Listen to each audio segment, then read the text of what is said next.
మధురెడ్డి గారు అండ్ వారి ఫ్యామిలీ వారందరికీ మీ అందరికీ కూడా నా యొక్క నమస్కారాలు. నా పేరు వెంకటేశ్వర రెడ్డి నూకల.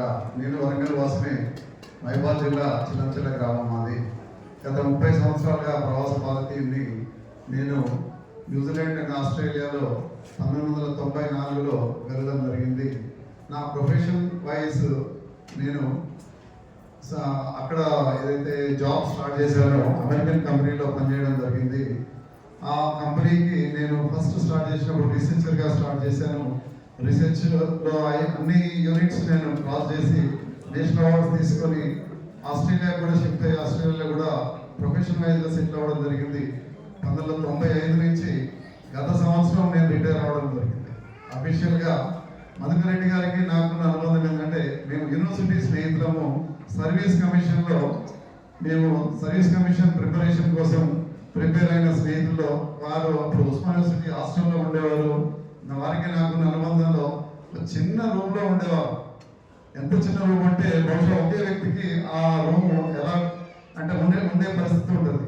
అట్లాంటిది ప్రతి సంవత్సరం మేము ఏదైతే ప్రతిరోజు మేము కలిసేటప్పుడు లేకపోతే ప్రతి నెల కలిసేటప్పుడు సర్వీస్ కమిషనే మా దృష్టి. ఎందుకంటే ఐపీఎస్ ఐఏఎస్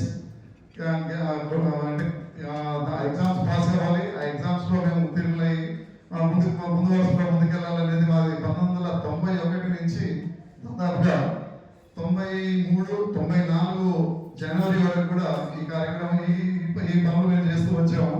కానీ చాలా మంది మిత్రులు ఇప్పుడు ఐజీ ర్యాంకులో ఉన్నారు. నా మిత్రులు కానివ్వండి, వారి మిత్రులు కానివ్వండి, వీరు ఇప్పుడు కమిషనర్గా రిటైర్ అవుతున్నారు ఈరోజు. అయితే చెప్పాల్సిన ముఖ్యమైన విషయం ఏంటంటే, సర్వీస్ కమిషన్ ప్రిపేర్ అయ్యడానికి లేకపోతే ఈ ఎగ్జామ్స్ కి ప్రిపేర్ అయ్యడానికి నాకు ఇన్స్పిరేషన్ మధురెడ్డి గారే. ఎందుకంటే నాది బిఎస్సి నేను జువాలజీ పాస్ అయ్యాను ఇంగ్లీష్ మీడియంలో హైదరాబాద్ ఉస్మాన్ యూనివర్సిటీలో. కానీ BA political science, public administration, సోషియాలజీలో నేను ఎగ్జామ్ పాస్ అయ్యడానికి నా వెనుక ఉండి నడిపించింది మధురెడ్డి గారు. అండ్ ఆ తర్వాత ఎంఏ ఫిలాసఫీ, అందులో కూడా Indian philosophy and European philosophy and ethics, ఈ సబ్జెక్ట్స్ లో నేను ఉత్తీర్ణున్నాయి. సర్వీస్ కమిషన్ కోసమే, ఇది కూడా సర్వీస్ కమిషన్ కోసమే వారి ఇన్స్పిరేషన్ తోటి నేను ఎగ్జామ్ ప్రిపేర్ అయ్యాను కూడా. కానీ సరే, మా అదృష్టంలో ఇక్కడ భారతదేశంలో నేను సర్వీస్ ఇవ్వాలని రాసలేదు అనుకుంటా. 1994లో నేను అనుకోకుండా న్యూజిలాండ్ నా పర్మనెంట్ రెసిడెన్సీ అప్లై చేయడం జరిగింది. మా మిత్రుల్లో ఒక డజన్ మంది అనుకున్నా. ఆ డజన్ మందిలో మొట్టమొదటి వ్యక్తిని న్యూజిలాండ్ వెళ్ళడానికి ప్రయత్నం చేసిన దాంట్లో మే 19, 1994 నాకు వీసా రావడం జరిగింది. జూలై 16, 1994 న్యూజిలాండ్ వెళ్ళిపోవడం జరిగింది. ఒకవేళ కనుక వారు ఆ సమయంలో ఉత్తీర్ణులై ఏసీబీగా వారు ఆ రోజు కనుక మన ఈ డిపార్ట్మెంట్ లో, కమర్షియల్ ట్యాక్స్ డిపార్ట్మెంట్ లో రాకపోతే వారు నాతో పాటు ఆస్ట్రేలియాలో న్యూజిలాండ్లో ఉండేవారు. అయితే ఆ ఇన్స్పిరేషన్ లో నేను చెప్పాల్సిన గొప్ప విషయం ఏంటంటే, దాదాపుగా 200 పైగా కుటుంబాన్ని నేను సెటిల్ చేశాను.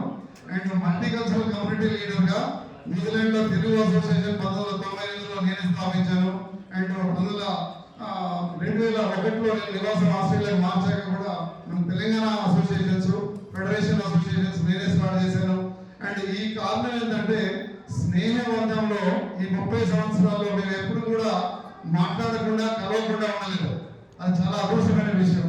అండ్ మరొక విషయం నేను మీకు ఇక్కడ చెప్పాల్సిన విషయం ఏంటంటే, ఇక్కడ కొంతమంది మిత్రులు ఈ రోజు కలిశారు. అండ్ నా కజిన్ నాతో పాటు హైదరాబాద్ లో ఉస్మాన్ యూనివర్సిటీలో చదువుకున్న వ్యక్తిని కూడా 30 సంవత్సరాల తర్వాత ఈ రోజు కలిశారు. అంటే మధురెడ్డి గారి ఇన్స్పిరేషన్ ఏ విధంగా ఆలోచించుకోవచ్చు మనము.